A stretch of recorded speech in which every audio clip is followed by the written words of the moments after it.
इस वीडियो में मैं बात करूंगा पर्सनल प्रोनाउन की, जिसको कहते हैं पर्सनल प्रोनाउंस। अब देखिए, इसको पढ़ने की जरूरत क्यों पेश आई, अब इस चीज को समझें।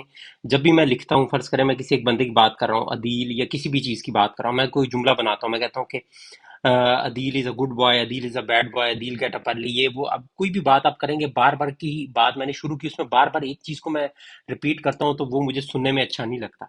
तो उस चीज को बचाने के लिए मैं पढ़ता हूँ पर्सनल प्रोनाउन को। जैसे आप उर्दू में ले लें कि आप यूज करते हैं वो, इंग्लिश में ले लें आप यूज करते हैं ही, शी, इट।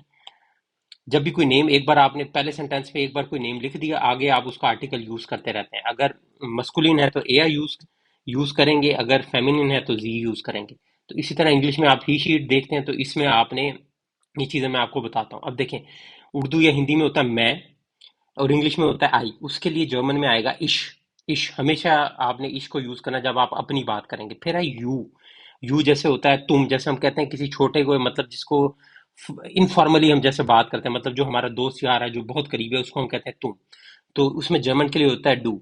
अब मगर इंग्लिश क्या है कि यू में सारा कुछ कवर कर देती है, तो ये यू है इनफॉर्मल, इनफॉर्मली जब आप किसी से बात करते हैं।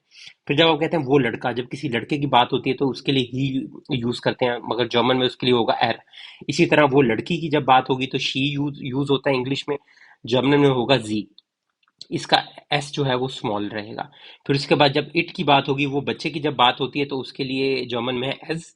फिर उसके बाद जब हम कहते हैं तुम लोग, मतलब उसके लिए जैसे तुम लोग होते हैं ना, मतलब हम दूसरे बंदे से बात नहीं कर रहे, तुम लोग जो हो, यू गाइज, मतलब जिसमें काफी सारे लोगों की बात कर रहे हो, तो उसमें कहते हैं तुम लोग। जिसको मतलब छोटे हो हमसे, जो बहुत ज्यादा करीबी हो, मेरे जैसे तीन चार पांच छह यार दोस्तों, मैं उनको कहूँ तुम लोग, तो उसके लिए यूज होता है।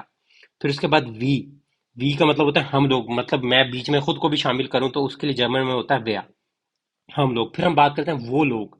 वो लोग उसके लिए यूज करते हैं दे, उसके लिए आता है ये जी, ये भी स्मॉल वाला है। अब देखें, वो लोग का मतलब है ना मैं अपनी बात कर रहा हूँ, ना जो मेरे सामने सेकंड पर्सन है मैं उसकी बात कर रहा हूँ, मैं बात करता हूँ किसी तीसरे बंदे की। तीसरे बंदे की मतलब तीसरे काफी सारे लोग हैं, मतलब मैं दो बंदे बात करें, वो बात करें, जो दोस्त हमारे सामने नहीं है कि यार वो लोग बहुत अच्छे हैं या वो लोग बहुत बुरे हैं, तो तब ये यूज होता है, उसके लिए आता है सी। अब देखें आगे, हम जब किसी को, किसी बड़े से, या एक बड़े बड़े, बड़े से बात करते हैं, काफी बड़े से बात करते हैं, या जब किसी को नहीं जानते, तो हम उसे कहते हैं आप या आप लोग। यू फॉर्मल उर्दू इंग्लिश तो क्या करता है, यू में सब कुछ ही कवर कर देता है, मगर जर्मन और उर्दू में क्या होता है, आप लोग। तो इसके लिए ये जी यूज होता है, इसमें एस कैपिटल होता है, आप या आप लोग। तो इस चीज को आपने अभी से जहन में बिठा लें कि जब आप बात करेंगे, मैं तो इश, यू, डू, एर, जी, एस, एया, वेया, जी, जी, इन चीजों को आपने जहन में बिठा लेना। ये बेसिक कंसेप्ट है। मेरी कोशिश है जल्द से जल्द जुमले बनाना शुरू कर दें, मगर इन चीजों को आप जहन में बिठा लें। उसके बाद नेक्स्ट हमारे पास है, अब देखें, अब जो मैंने कहा इश, मैं अपनी बात कर रहा हूं, तो इश को कहते हैं फर्स्ट पर्सन, मतलब यूर सेल्फ, यू की बात कर रहे हैं। ये हो गया सिंगुलर। प्लूरल में होता है वेया। जब मैं पांच छह लोगों के साथ खुद को भी काउंट करूं, तो वो होता है वेया के हम लोग। फर्स्ट पर्सन मतलब जब खुद को शामिल किया जाए। फिर होता है सिंगुलर में डू, जैसे होता है तुम, मतलब मैं अपनी बात नहीं कर रहा, दूसरे बंदे की बात कर रहा हूं जो मेरे सामने बैठा है, टू समवन। डू तुम या आप। फिर इसमें प्लूरल में क्या होता है, एया। एया का मतलब होता है प्लूरल में तुम लोग। जी हो गया फॉर्मल, आप लोग। ये भी मैंने पीछे बताया, मगर सिर्फ इसमें ये है कि सिंगुलर और प्लूरल में डिफाइन कर दिया ताकि आपके जहन में बैठ जाए।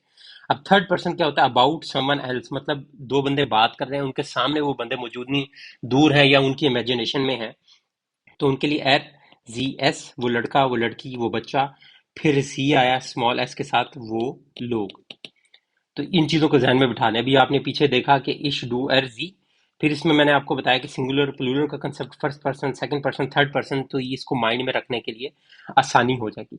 अब फिर इसमें एक और पॉइंट है पर्सनल प्रोनोमन में, इसको फिर एक्सप्लेन करता हूँ। जैसे होता है, मैं कहता हूँ दस इस्ट अदील, ये अदील है, अदील वोंट इन एलंगन। अब जब मैं बताता हूँ कि ये अदील है, अदील एलंगन में रहता है, फिर मैं देखता हूँ कि यार ये अदील दो बार आ रहा है। अदील को बार बार कहने की जरूरत क्या है, क्या कोई ऐसा लफ्ज हो सकता है? तो उसको उसको पढ़ने के लिए हम कहते हैं पर्सनल प्रोनाउंस या पर्सनल प्रोनाउन। तो इसमें मैंने क्या किया, दस इज अदील, अब मुझे पता है अदील मेल है, तो इधर से मैंने अदील को काटा, उसकी जगह मैंने लिख दिया एर। एर वोंथ इन एलंगन, तो इस एर को कहते हैं पर्सनल प्रोनाउन, कि ये अदील है, वो एलंगन में रहता है। मतलब ये क्या करता है, replace noun in a sentence. ये जो नाउन है इसको रिप्लेस करता है। दूसरी चीज, अवॉइड रेपिटेशन, जो अदील अदील यहाँ आ रहा था उसकी रेपिटेशन को भी अवॉइड करते हैं हम इसके साथ। फिर pronoun should match gender of noun. अब देखें अदील है, मुझे पता है ये मेल है, तो इसका आर्टिकल वो लड़के के लिए होता है एर, अगर लड़की की बात होगा तो जी होगा, अगर किसी बच्चे की बात होगा तो एस होगा। तो उस लिहाज से आपने उसकी जेंडर को चेंज करना है। अब वो एग्जाम्पल, ये अदील है, वो लंदन में रहता है, ये अदील है। ये दूसरी एग्जाम्पल देखें, दस इस्ट माइन बुक, दस बुक इस्ट आर्ट। अब देखें बुक का मुझे पता है कि अब आपने अब तक पढ़ लिया, अब तक मैं सीख चुके हैं, ये दस होता है, ये एस वाली फॉर्म आता है, तो इसलिए मैंने इसको काट के एस लिख दिया। दस is my book, this is my book, it is old, ये पुरानी किताब है। अब देखें इसमें इस रेपिटेशन से बचने के लिए आपने बुक का जो आपको पता है दस है वो बच्चे वाला है तो एस आया, इस रेपिटेशन से बचने के लिए एस लगाया, फिर ये मैच भी करता है जेंडर के साथ। तो इस ये बेसिक कंसेप्ट था, मुझे लगता था कि ये आपको अभी इनिशियली बताने की ज़रूरत है, तो इसको अच्छी तरह अंडरस्टैंड कर लें। कोई सवाल हो तो ज़रूर पूछें।